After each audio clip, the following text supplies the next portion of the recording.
दक्ष प्रजापति की कई पुत्रियां थीं। सभी पुत्रियां गुणवती थीं।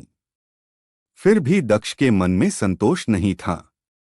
वे चाहते थे उनके घर में एक ऐसी पुत्री का जन्म हो जो सर्वशक्ति संपन्न हो एवं सर्वविजयिनी हो, जिसके कारण दक्ष एक ऐसी ही पुत्री के लिए तप करने लगे। तप करते करते अधिक दिन बीत गए तो भगवती आद्या ने प्रकट होकर कहा, मैं तुम्हारे तप से प्रसन्न हूं।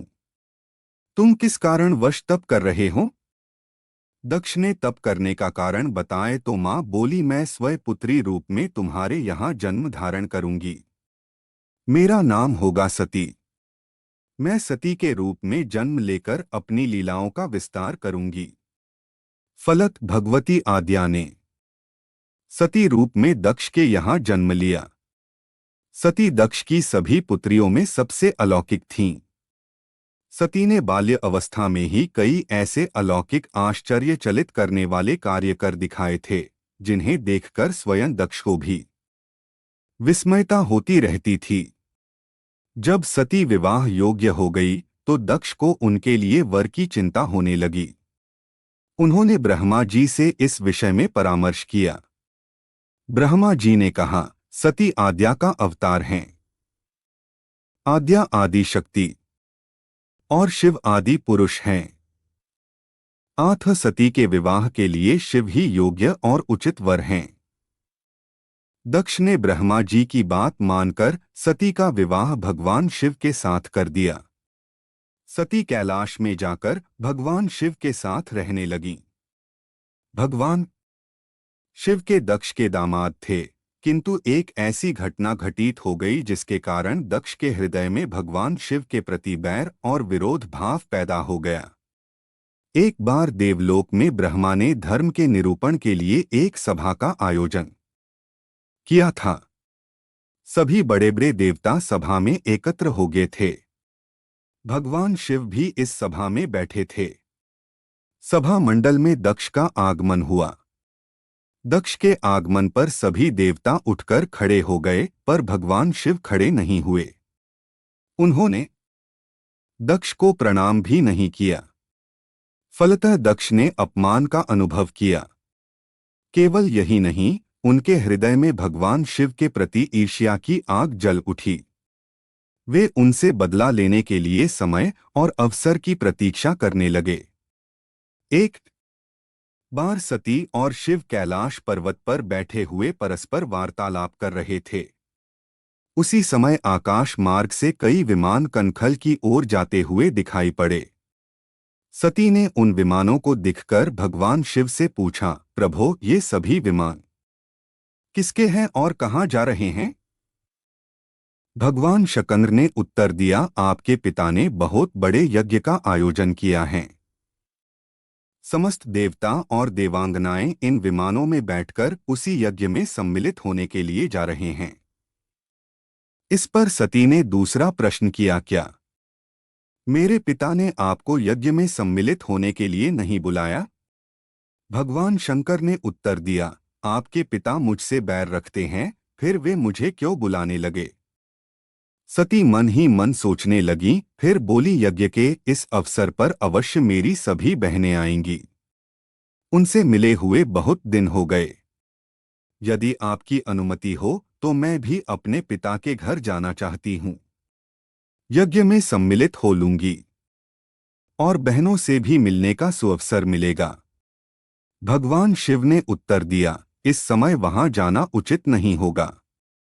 आपके पिता मुझसे जलते हैं, हो सकता है वे आपका भी अपमान करें। बिना बुलाए किसी के घर जाना उचित नहीं होता है। इस पर सती ने प्रश्न किया, ऐसा क्यों? भगवान शिव ने उत्तर दिया, विवाहिता लड़की को बिना बुलाए पिता के घर नहीं जाना चाहिए, क्योंकि विवाह हो जाने पर लड़की अपने पति की हो जाती है। पिता के घर से उसका संबंध टूट जाता है। लेकिन सती पीहर जाने के ये हठ करती रहीं। अपनी बात बार बार दोहराती रहीं। उनकी इच्छा देखकर भगवान शिव ने पीहर जाने की अनुमति दे दी। उनके साथ अपना एक गण भी साथ में भेज दिया। उस गण का नाम वीरभद्र था। सती वीरभद्र के साथ अपने पिता के घर गढ़ घर में सती से किसी ने भी प्रेमपूर्वक वार्तालाप नहीं किया। दक्ष ने उन्हें देखकर कहा, तुम क्या यहाँ मेरा अपमान कराने आई हो? अपनी बहनों को तो देखो, वे किस प्रकार भांति भांति के अलंकारों और सुंदर वस्त्रों से सुसज्जित हैं। तुम्हारे शरीर पर मात्र बाघंबर हैं। तुम्हारा पति श्मशानवासी और भूतों का नायक है। वह तुम्हें बाघंबर छोड़कर और पहना ही क्या सकता है? दक्ष के कथन से सती के हृदय में पश्चाताप का सागर उमड़ पड़ा। वे सोचने लगीं, उन्होंने यहाँ आकर अच्छा नहीं किया। भगवान ठीक ही कह रहे थे, बिना बुलाए पिता के घर भी नहीं जाना चाहिए। पर अब क्या हो सकता है? अब तो आ ही गई हैं। पिता के कटु और अपमानजनक शब्द सुनकर भी सती मौन रहीं। वे उस यज्ञमंडल में गईं जहां सभी देवता और ऋषिमुनि बैठे थे तथा यज्ञकुंड में धू धू करती जलती हुई अग्नि में आहुतियां डाली जा रही थीं।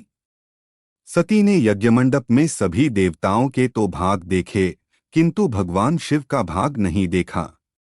वे भगवान शिव का भाग न देखकर अपने पिता से बोली, पितृश्रेष्ठ, यज्ञ में तो सबके भाग दिखाई पड़ रहे हैं, किंतु कैलाशपति का भाग नहीं है। आपने उनका भाग क्यों नहीं रखा?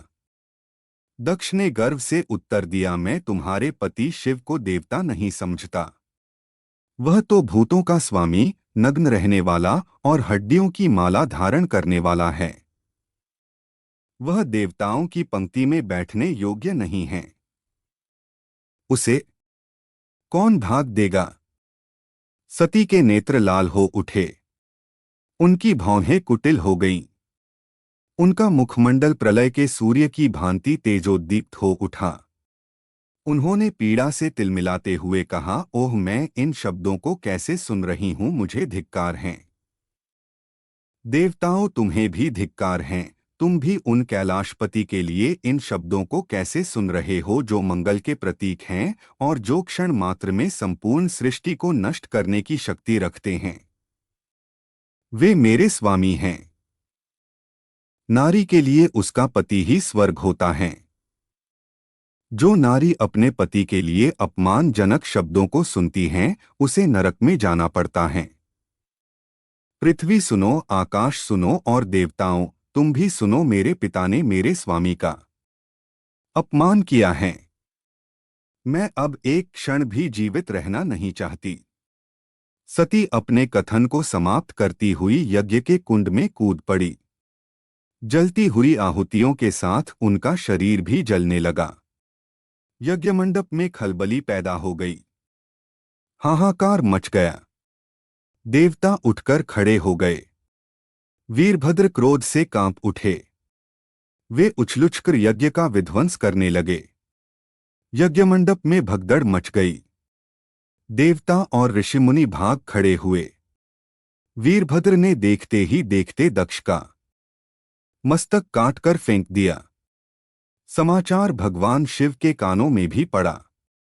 वे प्रचंड आंधी की भांति कक्खल जा पहुंचे। सती के जले हुए शरीर को देखकर भगवान शिव ने अपने आप को भूल गए।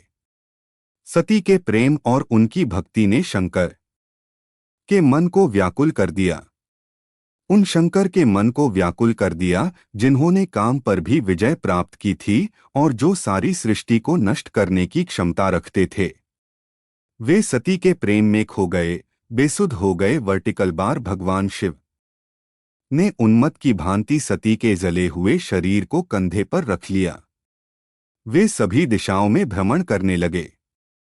शिव और सती के इस अलौकिक प्रेम को देखकर पृथ्वी रुक गई, हवा रुक गई, जल का प्रवाह ठहर गया और रुक गईं देवताओं की सांसें। सृष्टि व्याकुल हो उठी। सृष्टि के प्राणी पुकारने लगे, पाहिमाम पाहिमाम। भयानक संकट उपस्थित देखकर सृष्टि के पालक भगवान विष्णु आगे बढ़े।